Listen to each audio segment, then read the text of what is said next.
Sa bidyong ito, pag-uusapan natin ang isang module na marahil ang pinakamahusay na paraan para masubukan mo at magkaroon ng unang pakikipag-ugnayan sa aming plataporma. Nag-uusap kami tungkol sa mga aktibidad. Ang mga aktibidad ay halos buong mundo ang available at mayroon kaming lahat ng uri ng simpleng bagay na maaari mong gawin sa aming platform. Base sa aking karanasan, masasabi ko sa iyo na sa tuwing gusto kong pumunta sa isang lugar, at minsan, kahit sa lungsod ko o sa paligid ng lungsod kung saan ako nakatira, nagbubook ako ng maraming aktibidad at sinasamantala ang mga alok na mayroon kami rito. Kaya bilang halimbawa, ilalagay ko ang Lisbon at ang pupuntahan mo ay ayon sa destinasyon o mga aktibidad sa paglilibot.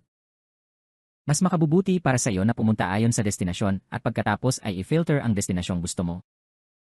Ilalagay lang namin ang petsa, ang flexibility ng mga araw, at kukumpirin namin yan mamaya sa reservation. Ngayon ay maghahanap ito ng 10 o daan-daang aktibidad sa lugar, ang destinasyon na aking napili. At sa kaliwa, gaya ng dati, makikita mo ang lahat ng filter na maaari mong pagbukod-bukurin. Maaari mong i-filter ang iba't ibang uri ng mga aktibidad na gusto mong gawin. Kaya ito ang ilan sa mga aktibidad na may mas mataas na rating na makikita mo rito mula sa mga cruise sa ilog o mula sa mga tuk-tuk tour kasama ang mga pribadong gabay at marami pang ibang bagay na maaari mong pagpilian dito. Kung gusto mo, halimbawa, maghapunan o pumunta sa isang food experience, kailangan mo lang mag-filter dito ayon sa pagkain at inumin. At saka, lubos kong inirekomenda na i-filter mo ang presyo para maiayos mula mababa patungong mataas. Gaya ng nakikita mo, mayroong mahigit 800 aktibidad na magagamit para sa pagkain at inumin. Mayroong 277 iba't ibang aktibidad na magagamit sa isang lungsod lamang. Kaya mag-click tayo rito at makikita mo na ang Devil's Script ay magpapakita sa akin ng maraming iba't ibang uri ng mga aktibidad na may kaugnayan sa pagkain at inumin. Kaya isa sa mga bagay na gustong-gusto gawin ng maraming tao ay ang pagbisita sa Arch Rock. At halos lahat ng lungsod na mayroon sa Arch Rock ay may mga aktibidad sa Arch Rock. Kapag nag-click ka rito, papasok ka sa loob at makakakita ka ng karagdagang impormasyon tungkol doon. At ang mga presyo ay nagsisimula lamang sa €21 para sa isang Devil's Script. Kita mo naman na napakaganda ng rating ng karanasan namin dito. Karaniwan, inaabot ng 2 oras ang pagpunta ng lahat doon. At ang unang bagay na kailangan mong gawin ay kumpirmahin ang petsa at tingnan ang availability para sa petsang gusto mo. Kaya gagamitin ko ang petsang ito bilang halimbawa. Gusto ko ng 2 matanda. Maaari ka ring magdagdag ng mga bata at tingnan ang availability. Dito mo makikita ang mga larawan. Babalik ako dyan mamaya. Makakakita ka ng ilang larawan ng mga lugar na mapagpipilian mo.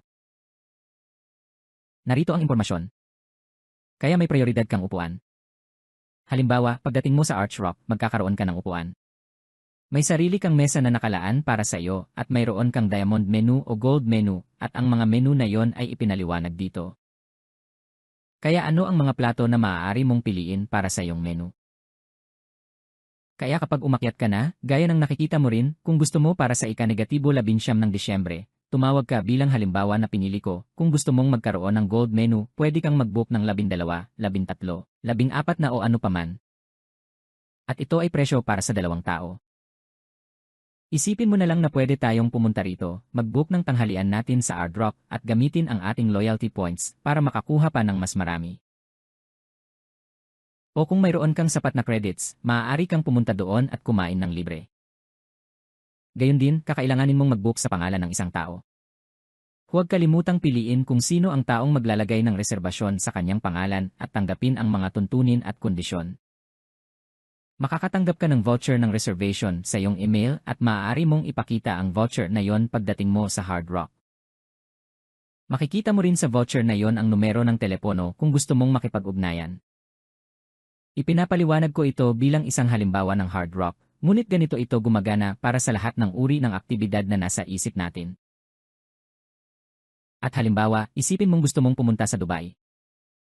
Gaya ng nakikita mo rito, mayroon kang lahat ng kamangha-manghang iba't ibang uri ng aktibidad mula sa isang yacht tour, mula sa isang Dubai Desert 4+4, at dune testing.